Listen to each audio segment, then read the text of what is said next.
ಇದೀಗ ರಾಜ್ಯದ ಪ್ರಮುಖ ಸುದ್ದಿಯನ್ನು ನೋಡೋಣ ಕರ್ನಾಟಕ ಟಾಪ್ 9 ನಲ್ಲಿ.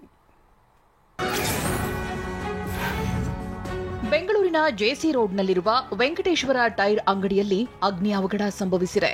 ನಿನ್ನೆ ರಾತ್ರಿ ಅಂಗಡಿ ಕ್ಲೋಸ್ ಮಾಡಿದ ಬಳಿಕ ಬೆಂಕಿ ಕಾಣಿಸಿಕೊಂಡಿದೆ. ಆಕಸ್ಮಿಕ ಬೆಂಕಿಯಿಂದ ಅಂಗಡಿ ಹೊತ್ತಿ ಉರಿದಿದೆ. ಚಿಕ್ಕಬಳ್ಳಾಪುರದಲ್ಲಿ ಬಾಲಕಿಯರ ಹಾಸ್ಟೆಲ್ ಆವರಣದಲ್ಲಿ ಮರ ಹೊತ್ತಿ ಉರಿದಿದೆ. ನಗರದ ಎಂಜಿ ರಸ್ತೆಯಲ್ಲಿರೋ ಅಂಬೇಡ್ಕರ್ ಮೆಟ್ರಿಕ್ ಪೂರ್ವ ಬಾಲಕಿಯರ ಹಾಸ್ಟೆಲ್ನಲ್ಲಿ ಘಟನೆ ನಡೆದಿದೆ.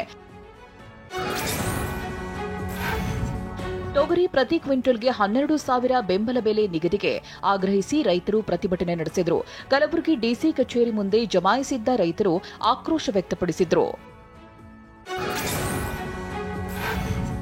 ಮನೆಗೆ ನುಗ್ಗಿ ಮಹಿಳೆಗೆ ಚಾಕು ತೋರಿಸಿ ಮಾಂಗಲ್ಯ ಸರ ಕಳವು ಮಾಡಿದ್ದಾರೆ. ಚಾಮರಾಜನಗರ ಜಿಲ್ಲೆ ಗುಂಡ್ಲುಪೇಟೆ ತಾಲೂಕಿನ ತೆರಕಣಾಂಬಿಯಲ್ಲಿ ಘಟನೆ ನಡೆದಿದೆ.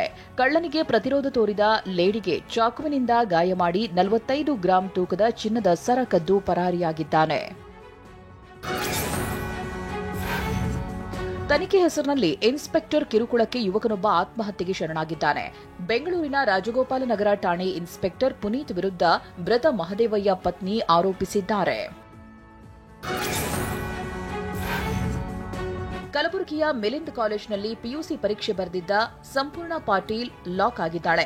ಕಾನೂನು ವಿದ್ಯಾರ್ಥಿನಿ ಸಂಪೂರ್ಣ ಪಾಟೀಲ್ ವಿದ್ಯಾರ್ಥಿನಿ ಅರ್ಚನಾ ಬದಲಿಗೆ ಪರೀಕ್ಷೆ ಬರೆದಿದ್ಲು. ಕೋಲಾರದಲ್ಲಿ ಮಾಂಸಾಹಾರ ಹಾಗೂ ಬೀದಿ ಬದಿಯ ಹೋಟೆಲ್ಗಳ ಮೇಲೆ ಆಹಾರ ಇಲಾಖೆ ಅಧಿಕಾರಿಗಳು ದಾಳಿ ನಡೆಸಿದ್ದಾರೆ. ದಾಳಿ ವೇಳೆ ಇಡ್ಲಿ ಮಾಡುವಾಗ ಪ್ಲಾಸ್ಟಿಕ್ ಬಳಸಿದವರಿಗೆ ಅಧಿಕಾರಿಗಳು ದಂಡ ವಿಧಿಸಿದರು.